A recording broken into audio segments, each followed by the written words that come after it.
Hi guys, good day, it's Manuel from Drift Oragon. Welcome back to my channel.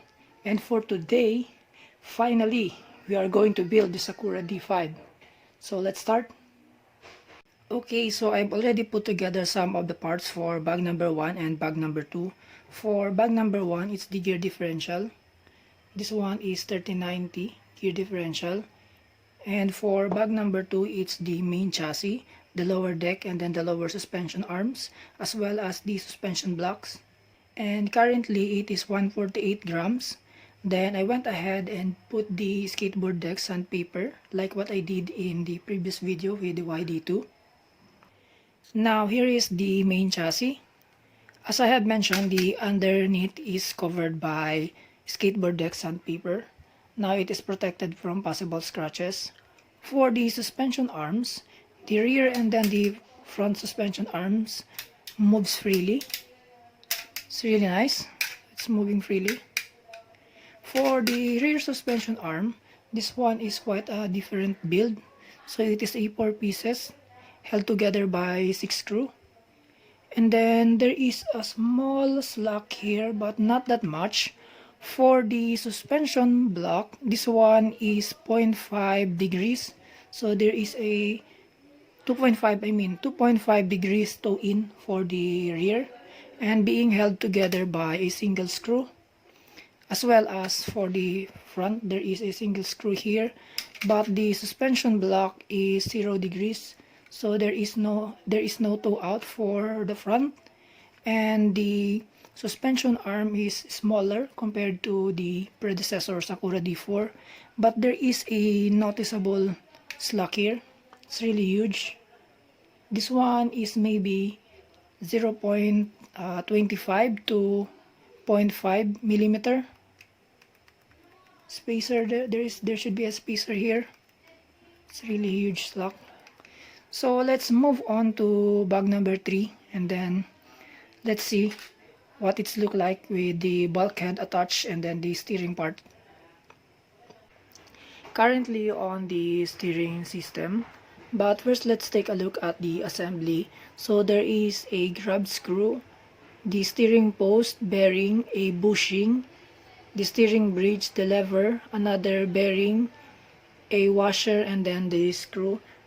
In the manual it says it's a bearing, but it's more of like a bushing, this one. And moving on to the actual steering, it is actually nice that the steering bridge is aluminum, this one, compared to the old Sakura D4. It is a known problem that there is a bend on the steering system, so it is nice that they made it metal so there won't be a bend. But while assembling this one, I noticed some small problem. There is a small contact between the parts, so if you could actually see it here, so these two parts is actually touching. So I might have to disassemble it and then trim. But compared to the old Sakura D4 steering system, this one is really nice. Though it might be a bit of a problem to remove, a bit complicated to remove things when doing maintenance. But overall, this one is actually a good improvement. Okay, so I went ahead and completed the steering system. I also fixed the binding problem with the steering arms. So if we take a closer look, there is now a gap between the arms so they don't touch each other. So this one is now moving freely. Yeah, I think this one is already fixed. So I will continue with the building.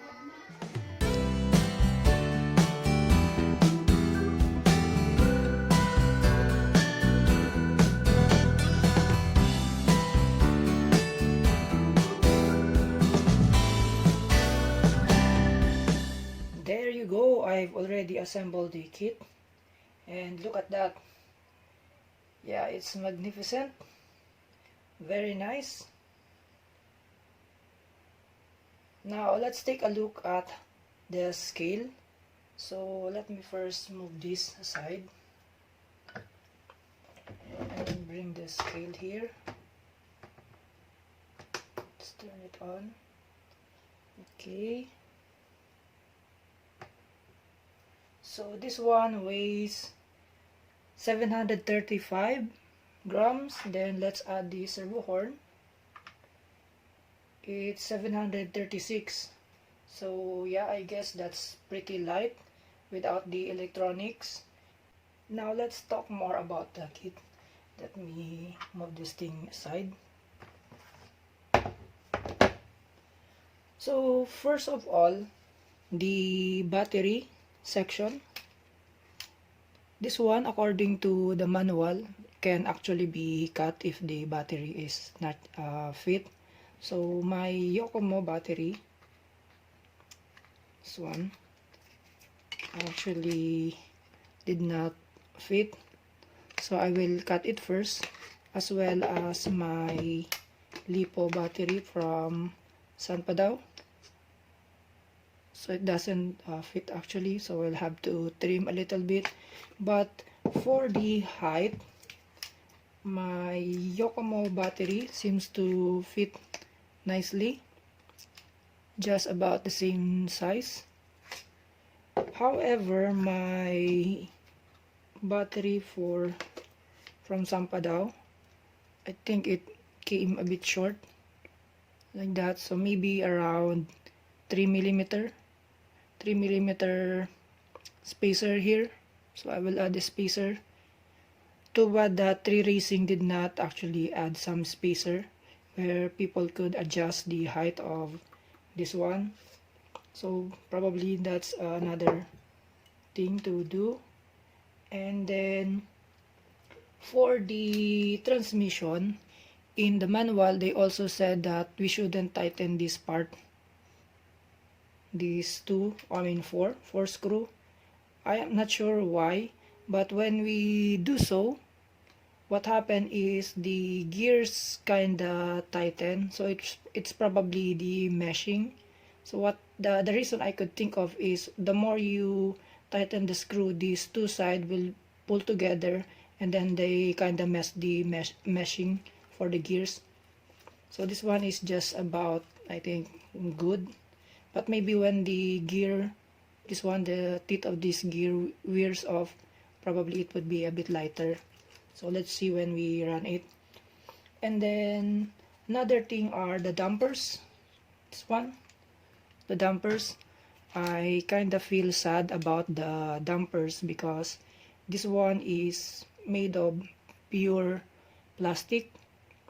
This one, the cups, and then the ring here, the preload adjustment, and then the cup below here is also plastic. Unlike with the Sakura D4, they are aluminum, so a bit kind of sad.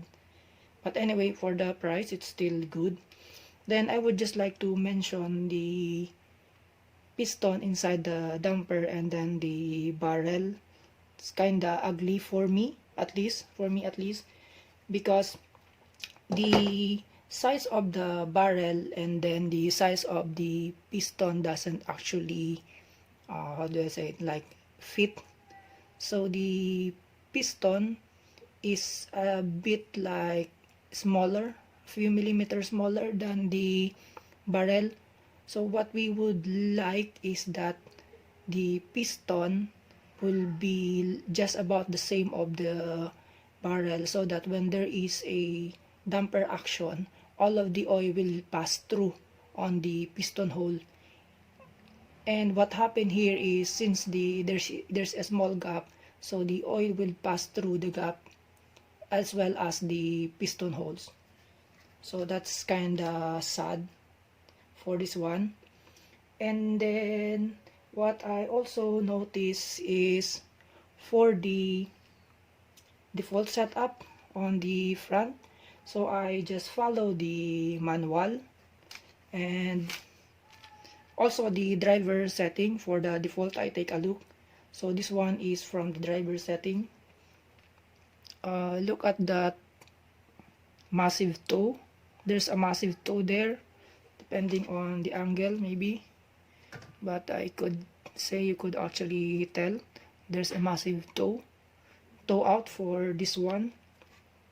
And then this steering link as well, they remove the adjustability, I mean the ease of adjustability. It's still adjustable, though it would be much more easier if this one is still turnbuckle. So they make it a grab screw, and then they just add some spacer here, so a little bit hard to adjust it. Whereas if it's still turnbuckle, and then I kinda tell that this one is, these two parts here are kinda long. This should be a little bit shorter. And then the angle of this curve, what do you call this, curve connector, is probably for me a bit too much. Maybe just like the YD2. The YD2 curve connector would be good. And then following the manual, where I put the ball connector on the outer, this one, the outer hole, maybe you could see it here, on the outer hole, and then the inner link on the outermost hole. What happened is the rim is touching the steering link, so this could be a possible cause of spin out. Well, we couldn't tell, but yeah, it's touching. So if I were to move it like this, the wheel seems to move freely. There's the spin. And if I were to steer, so it's just the normal, you could hear that it's touching. So what if there is a servo force?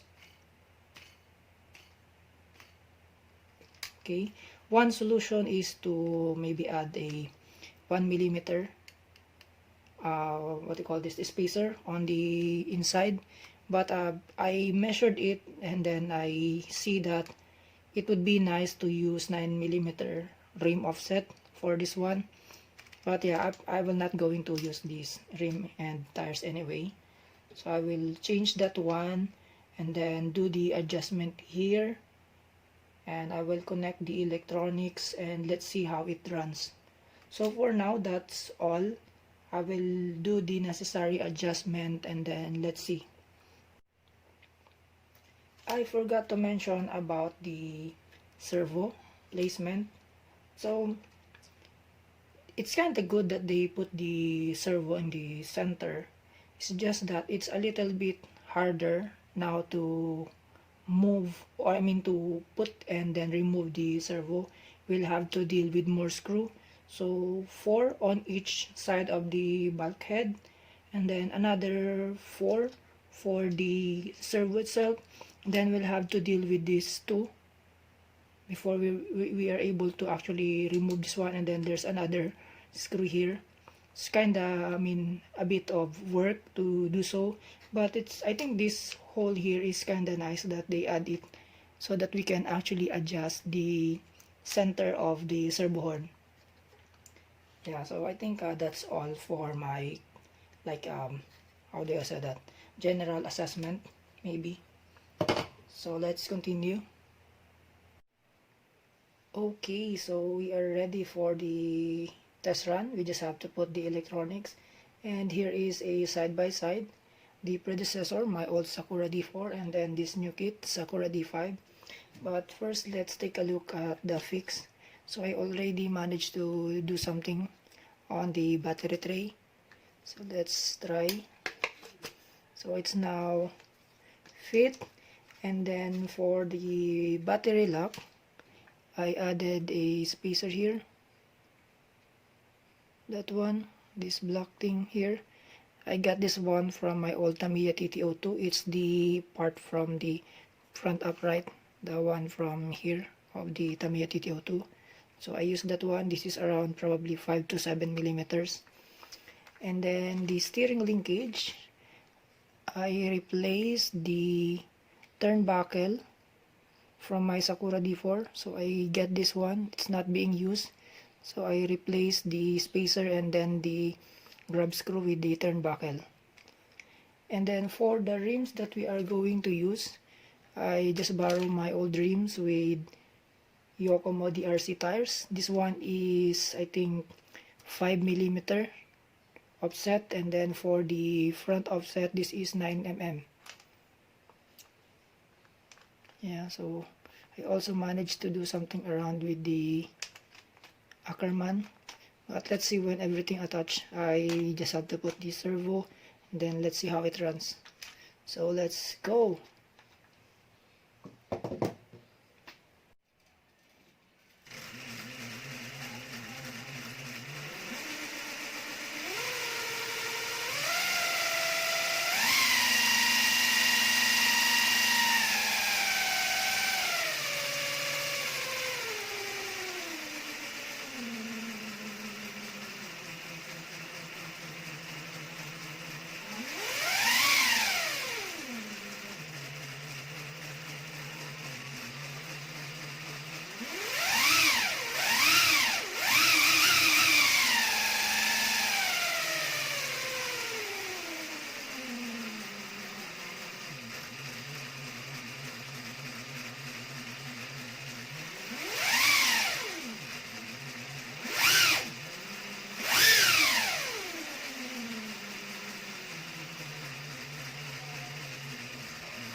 Okay, so there you go. We've seen the first run.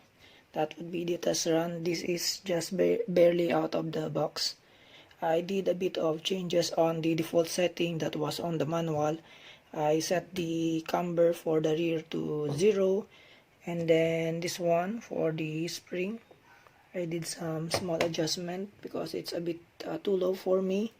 And on the front, the steering linkage, as I have mentioned, I replaced with turnbuckle from my old Sakura D4, and the camber still the same, 6 degrees as what in the manual. And for the steering, let's try to turn it on. Let's see. For the other side,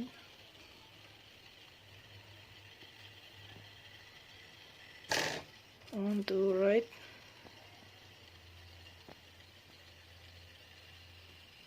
Yeah, that's it for now, and then I will do the adjustment now based on my preference, and we'll see the next run.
Okay, so there you go guys, we've seen the second run for my Sakura D5.